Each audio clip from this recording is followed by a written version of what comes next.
So this weekend, going on actually right now, probably as you're watching this, and hopefully much later because you're there and busy, but it's GenCon 2024, baby. And this is, as we've talked about in previous weeks, GenCon is a huge milestone every single year for the Star Wars Destiny community because they are active there.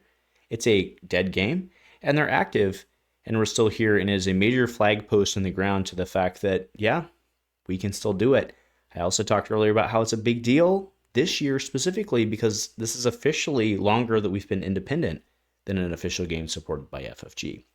That said, I'm shooting this on Thursday night, headed into Friday morning, and on Thursday, that's right, was the FFG standard event, which means that we get to go back in the member berry machine to remember all the good old days. So in today's cast, for fun, I'm going to go back and look at my favorite decks from the FFG standard era into the sunset of the game. A huge shout out to our channel members for supporting what we do here. If you want to get involved with the channel and the Dice Commando community, please consider joining as a channel member. Remember, these videos are only possible with your support. You can show that support with a like, a subscribe, and by leaving us a comment and sharing your feedback. Community first, and go Commando. Hey there, my Star Wars Destiny folks. Welcome back to Dice Commando, and happy Destiny Friday, except I know you're not actually watching this on Friday, because the vast majority of you, not me, but I know you all are at Gen Con right now, and I'm so jealous. I am so jealous, not only because I don't get to hang out with you good folks and call banana phones and all that. Tank, shout out my friend. But also there's a whole bunch of cool flesh and blood stuff. Dean's been texting on the Discord. Dean, you're living the dream, my man. You're living both sides. Anyway, for the rest of you, let's get into today's cast that you're hopefully watching on Monday or maybe on Sunday night on the travel back. Either way. What I wanted to do today was just member berry out. On my favorite decks, we'll talk some of the best ones, but we'll also talk just my favorite decks from the end of the FFG era. Now, to understand this, you need to understand that Covert Missions came out, and then nothing happened for a long time, and then Transformations came out in summer. It was largely, I shouldn't say largely rejected, it was actually largely accepted. But a lot of us who were still in the non-having moved on phase were like, this is broken, this is stupid, doesn't make any sense. And that's what I appreciate about the ARH folks that are like, we're going to go FFG standard, except Transformations is not legal because no one considers that to be real set because it was broken. So, to that end, actually, we're going to start with Boba Jango closing in, which was the deck that I was playing and a lot of people were playing because that plot was broken out of Transformations, right? And again, you see it. It was super cool in terms of what it was trying to do. I was actually playing it with something else before Transformations came through, but closing in was really good. It could flip and really, really, really good. Could lock people down. They ended up like doing, well, by they, I mean the powers that be, not they being FFG. There ended up being an errata around it and all that, but it was fun to get father and son fighting together, even though it made no sense within the Star Wars universe, but it was super fun. All right, now let's go into my pet deck. No secret to any of you all. Jyn Cassian, it was still legal. And actually in the pre-CM meta, it actually got like really, really, really good with some of the erratas they did to like tone down. It's the mill kill version, so it was basically trying, it could mill better if it wasn't up against like a Leia. Actually, I did okay against like Leia Yoda, but Leia Yoda was like the mill beast at the time. But it could do pretty well because it just threw out there and then, is it damage? Is it mill? I love this deck. What a deck. And it was legal all the way through the end of the game. Still technically legal. There you go. And actually, you know what?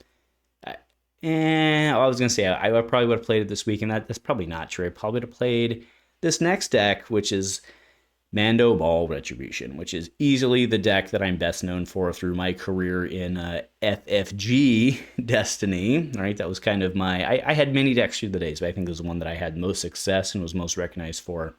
Mando Retribution. I gave this deck list out for some people whom I love very much to use during the weekend. I don't know if they ended up using it or not. I hope to hear from you below that you did and that you had good success, but man, what a deck, what a deck. Next, we ran into Mace Zeb. So this one's funny because, and there was actually a Gen Zeb deck that was running around at the same time, right? Because Zeb can go both ways. It has different connotations these days, I suppose. But Zeb can go both ways on his damage side. So he worked with Mace, worked with Jyn. And that was a really cool deck in the kind of the waning years, the waning moon years. of the FFG days. We then move into Padme Saw, just because it was super cool. This deck was probably actually at its best. If we're being honest, this deck was probably at its best during the SOH days, right? Kind of in that Raylo droids meta, just because if it rolled good, it could do things. But it couldn't functionally compete just with the way that removal looked like later. But the deck could absolutely just throw out a whole bunch of damage. You could do your damage trains of focus and then resolve. And all of a sudden they're like, well, you can only throw 12 indirect be so many times, right? And, you need to keep in context, we have much higher health pools these days than we did back then. That deck definitely did some things. Next, another one of my favorites was Mace W Tribe. Not Mace. Ayla Wookiee Tribe, excuse me. Ayla Wookiee Tribe, that was super... No, yeah. I'm thinking Ayla Tarful Tribe. So his Mace Wookiee Tribe was definitely a thing we could do. That was pretty cool because the Wookiee could take it and they could go Super Mace. Super cool. We then had, as I mentioned, Ayla Tarful Tribe. This one was kind of a dual threat. You could take advantage of a lot of the redeploys. Ayla was super good, remains super good value at 12 points even today, right, for what she can do. I mean, on the curve, maybe not as much today because math is math.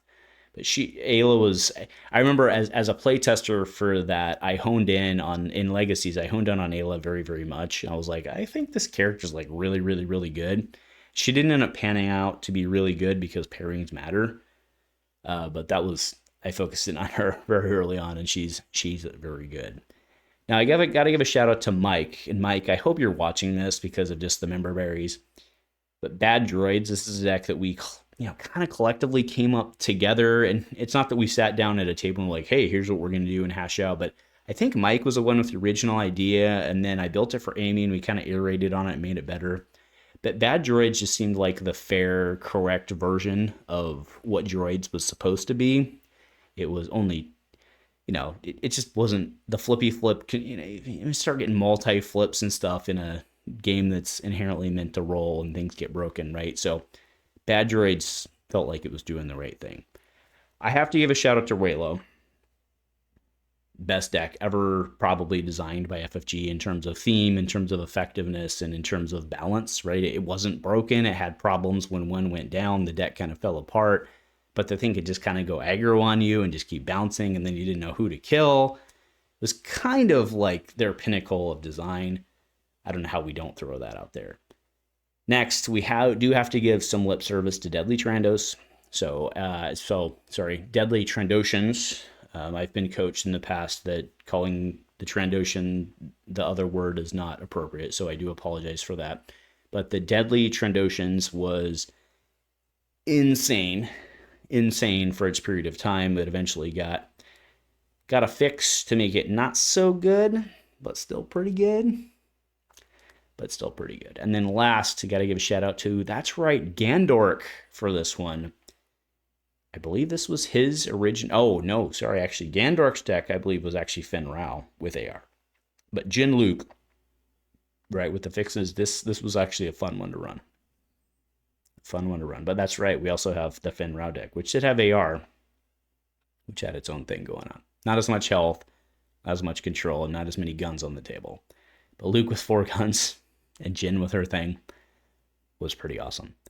So anyway, folks, enjoy the rest of Gen Con, or I hope you enjoyed Gen Con, whichever way it is for when you're watching this right now. I just thought it was super cool, given the fact that the day I'm shooting this is Thursday, and you'll be watching this on Destiny Friday. I was just going back in the memory machine, wondering what won Gen Con, and enjoying the past, and I thought I might share with you all. And go Commando.